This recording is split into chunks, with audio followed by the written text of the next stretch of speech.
What are we doing here today? We are installing our first brake line kit for an S197 Mustang. Ooh.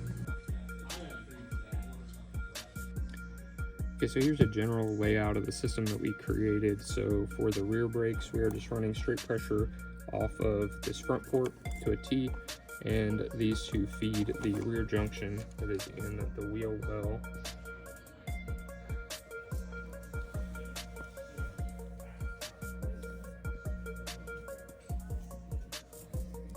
And then our rear port we have feeding into our adjustable bias valve to tone down some front brake pressure because it is using front skinnies. Then we are feeding from the prop valve into our line lock solenoid here. And then it tees out into two lines, one to each front brake from there. And now we've got a drag race type system that will allow us to take out some front pressure and do our line lock for holding the front brakes.